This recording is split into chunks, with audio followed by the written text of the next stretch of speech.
So I made a solemn oath of radical transparency, and I did promise that I would make mistakes, and I have immediately delivered on that promise because I took a soil sample from the wrong field plot here at Kingman Farm. Oops. Um, these soils are very similar and they are managed very similar, so I think we're going to be okay. We'll cross that bridge when we get to it. But I have had my fields prepped and laid, and I feel like the luckiest girl in the whole world. There are a few problems, but nothing that can't be worked around.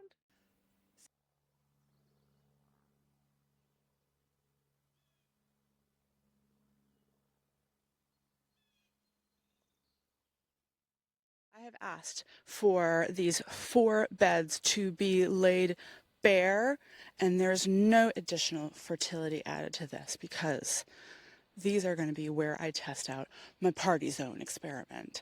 And because I am taking the approach of a Hail Mary crop with these non-crop legumes, we're going to work with as few inputs as possible. For today, I am going to try something new. And this is something that I have definitely recommended to people without really knowing what I was talking about. And that is using tarps as a component of a stale seedbed technique. We'll get into the realities of this as we work through, but here it is in theory. Traditional tillage methods bring weed seeds to the soil surface where heat and moisture will trigger germination. Good weed management over time may reduce the number of weed seeds in your seed bank, and reduced till methods aim to avoid bringing more seeds to the surface writ large. Pre-emergent herbicides mimic plant hormones that prevent germination, and a stale seedbed technique, we actually want to encourage germination. Post-emergent herbicides or flame weeding can be used to kill those weeds without disturbing the soil. Covering it with black tarp encourages germination by heating the soil and holding in moisture. If you keep them in place long enough, tarps will also act as a post-emergent weed killer that blocks light and kills those baby weeds, or at least that's the thinking. The world does feel rather topsy-turvy these days, and I am looking for many silver linings, including the unique experiences I've gotten to have participating in this new project. I purchased good old Blue Betty from a very nice man I met on Facebook Marketplace. I also acquired these repurposed billboard vinyl tarps from some very nice people who met me in a BJ's parking lot a couple of weeks ago.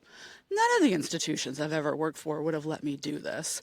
So I'm not a serious scientist anymore, but I get to play around with some fun repurposed materials. And even better, the very nice people who met me in that BJ's parking lot gave me a bonus tarp.